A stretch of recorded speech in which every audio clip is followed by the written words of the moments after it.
दोस्तों नमस्कार, मैं राकेश श्रीवास्तव। देश के प्रधानमंत्री देश के नागरिकों को उत्सव मनाने की सलाह दे रहे हैं। इसके लिए उन्होंने बाकायदा राष्ट्र के नाम संबोधन किया।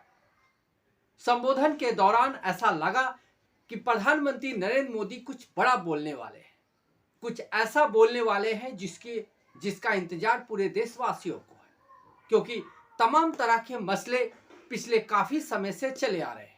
और फिलहाल जो ताजा मसला है, अमेरिकी राष्ट्रपति द्वारा टैरिफ और H-1B वीजा को लेकर जिस तरह का बम फोड़ा गया है, उसे लेकर ऐसा लग रहा था कि प्रधानमंत्री नरेंद्र मोदी जब राष्ट्र को संबोधित करेंगे तो जरूर इन दोनों मुद्दों पे बात करेंगे, लेकिन उन्होंने इस पर बात नहीं की और ना ही इसको छुआ, बल्कि वो जीएसटी में जो दरें घटाई गई है उसे लेकर देश के नागरिकों को उत्सव मनाने की सलाह दी।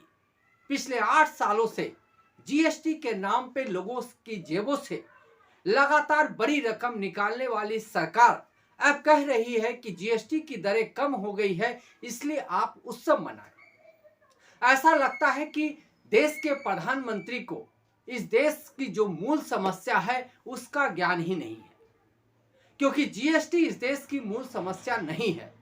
पिछले 8 सालों से जिस तरह से जीएसटी के नाम पे हर सामान पे, हर चीज पे अधिक से अधिक पैसे लिए गए और जेबें खाली की गई, उसके बाद जो ये परिवर्तन किया गया है वो लागू भी नहीं हुआ है। लेकिन प्रधानमंत्री नरेंद्र मोदी देशवासियों से कह रहे हैं कि वो जीएसटी में जो कमी की गई है उसके लिए उत्सव मनाएं।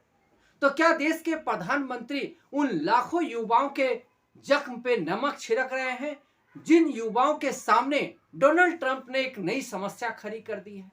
डोनाल्ड ट्रंप के नए वीजा कानून के तहत अब अमेरिका में भारतीय ऐसी प्रतिभाओं को नौकरी करना आसान नहीं होगा जो आईटी सेक्टर, मेडिकल सेक्टर या तमाम ऐसे सेक्टर हैं जहां पर वो उच्च प्रतिभा हासिल करने के बाद अमेरिकी कंपनियों में काम करते थे। क्योंकि डोनाल्ड ट्रंप ने जिस तरह के नियम लगाए हैं और जिस तरह के शुल्क लागू कर दिए हैं, उसके बाद किसी भी अमेरिकी कंपनी के लिए यह संभव नहीं होगा कि वो भारतीयों को अपने यहाँ जॉब पे रखे और उसके लिए बाकायदा उन्हें वीजा के तहत 88 लाख तक रुपए चुकाने पड़े।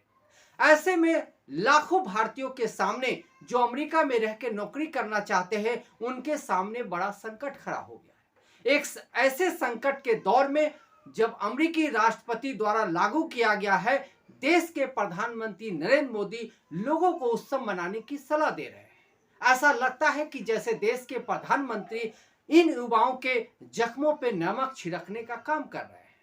इससे पहले भी उन्होंने राष्ट्र के नाम कई बार संबोधन किए और हर बार ऐसा लगा कि कुछ नया होगा और देशवासियों को लेकर ध्यान में रखकर कुछ किया गया होगा। लेकिन इससे पहले कि जितने राष्ट्र के नाम संबोधन थे, हर बार लोगों को झटका ही लगा है। आपको याद ही होगा नोटबंदी का वो दौर, जब राष्ट्र के नाम संबोधन के साथ ही रातों रात 500 और 1000 रुपये के नोट गायब कर दिए गए और उसके बाद देश की सड़कों में बैंक के किनारे लोगों की लंबी लंबी कतारें लगने लगी। उस दर्द से आज भी देश बाहर नहीं आ पाया है। उसके बाद जो जीएसटी लागू किया गया, उसके तहत लगातार सामानों, हर एक सामान, कफन तक को नहीं छोड़ा गया, गंगा जल तक को नहीं छोड़ा गया। आप जिस भी सामान का नाम ले उसे नहीं छोड़ा गया, उस पर जीएसटी की दरें वसूल की गई।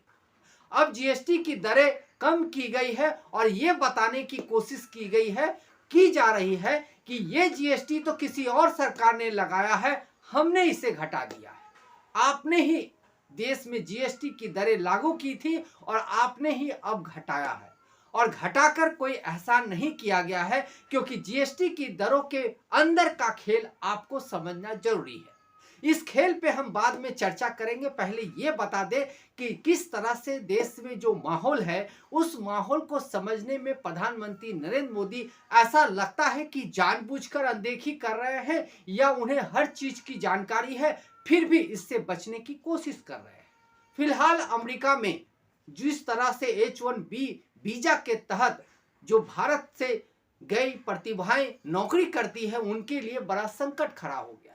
संकट इस तरह का खड़ा हुआ है कि उनके सामने कई तरह की समस्याएं खड़ी हो गई है। जिस तरह से अमेरिकी कंपनियों ने जो भारत में आ चुके थे या देश से बाहर थे, यानी अमेरिका से जो लोग बाहर थे, उन्हें 24 घंटे के अंदर अमेरिका आकर जॉब पर आने के लिए कहा गया और अल्टीमेटम दिया गया कि अगर उन्होंने जल्द से जल्द अमेरिका नहीं आया तो उन्हें एयरपोर्ट से ही वापस कर दिया जाएगा। इसके वजह से देश भर में पिछले 24 घंटे से अफरा तफरी का माहौल रहा।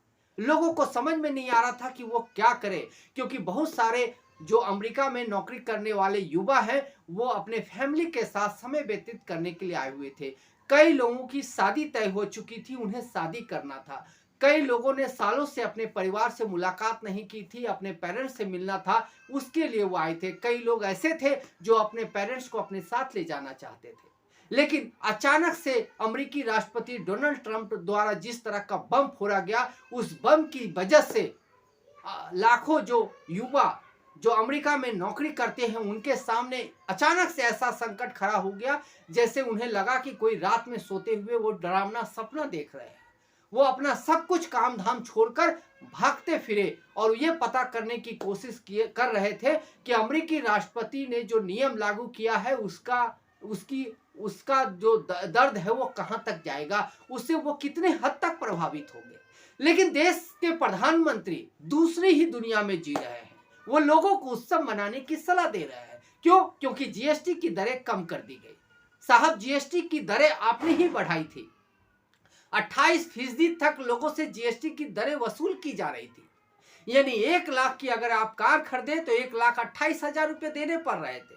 अब वो स्लैब थोड़ा छोटा कर दिया गया है, यानी 12 से 18% तक का स्लैब किया गया है। यानी जो 28,000 रुपये लगते थे उसकी जगह 18,000 रुपये लगेंगे, यानी 10,000 रुपये का फायदा होगा। लेकिन ये फायदा किन लोगों को होगा, ये समझने की जरूरत है। देश में संगठित और असंगठित 2 तरह के वर्कर्स हैं।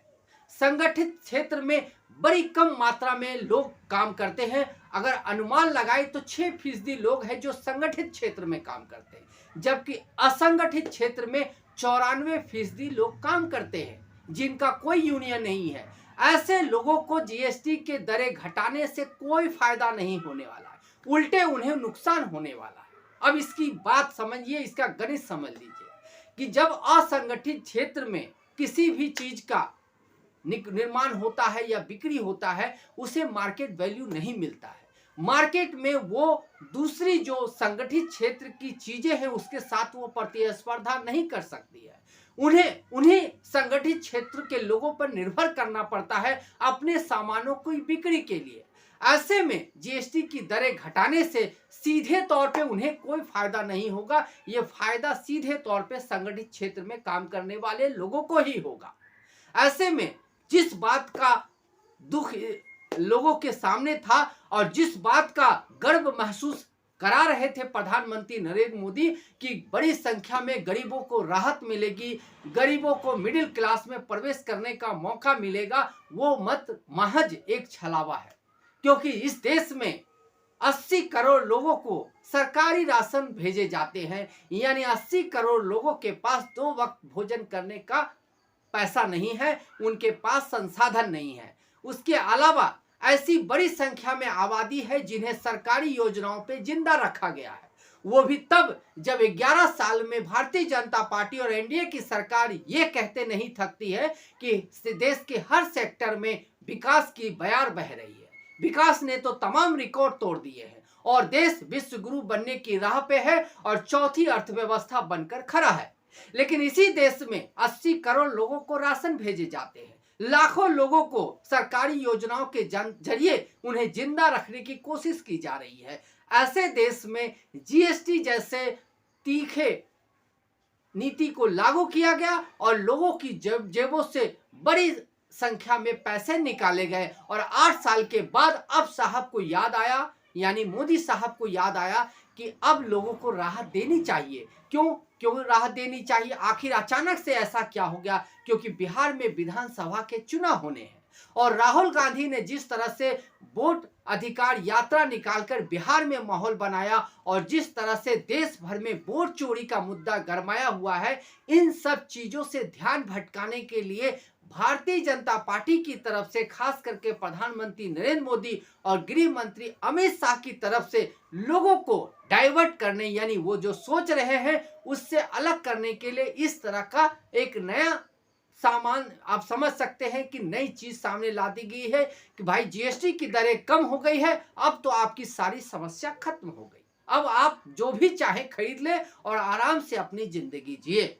लेकिन इसके अंदर का जो तर्क है वो समझना जरूरी है कि जीएसटी की दरें कम होने से कोई फायदा बड़ी संख्या में जो आबादी है उसे नहीं होने वाली है। खास करके जो गरीब वर्ग है, मिडिल क्लास वर्ग है और जो असंगठित क्षेत्रों में काम करते हैं, उन्हें इसका कोई फायदा नहीं होने वाला है। उल्टे उन्हें इसका नुकसान आने वाले दिनों में होगा। इसका फायदा सिर्फ संगठित क्षेत्रों में काम करने वाले लोगों को होगा, जो देश भर के पूरे आंकड़े को उठाकर देख ले तो महज 6% है।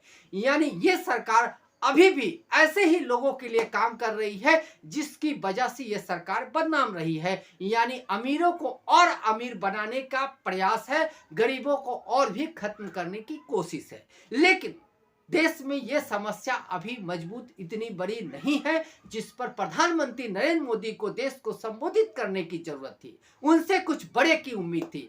महज चर्चा तो यह भी थी कि 75 साल की उम्र होने की वजह से हो सकता है प्रधानमंत्री नरेंद्र मोदी को इस देश पे दया आ गई हो और वो अपना इस्तीफा देने आए हो। लेकिन ये बात गलत साबित हुई। उल्टे देश के लोगों को जश्न मनाने के लिए कहा गया, उत्सव मनाने के लिए कहा गया और कहा गया कि जीएसटी की दरें कम हो गई है, अब आप उत्सव मनाएं। लेकिन इसी देश में करोड़ों लाखों भारतीय ऐसे हैं जिनका अमेरिका से आना जाना रहा है, जहां अमेरिका में काम धंधा रहा है, वो आज बड़े संकट में फंस गया है। लेकिन प्रधानमंत्री नरेंद्र मोदी ने इस पर एक शब्द नहीं बोला। तो ऐसा लगा जैसे प्रधानमंत्री नरेंद्र मोदी को इस देश की जो मूल समस्या है उसका ज्ञान नहीं है, या वो जानबूझकर इन बातों से खुद को बचाकर रख रहे हैं, या हो सकता है कि अमेरिका के साथ दोस्ती निभाते निभाते वो भारतीयों का हित भूल चुके हैं। आज के लिए बस इतना ही। अगर आप हमारे समर्थक हैं, हमारे श्रोता हैं, तो आप हमें जरूर लाइक और सब्सक्राइब करें। आपके ही समर्थन से ये चैनल आगे बढ़ता रहेगा, इसलिए जरूर इसे सब्सक्राइब करें। तब तक के लिए नमस्कार।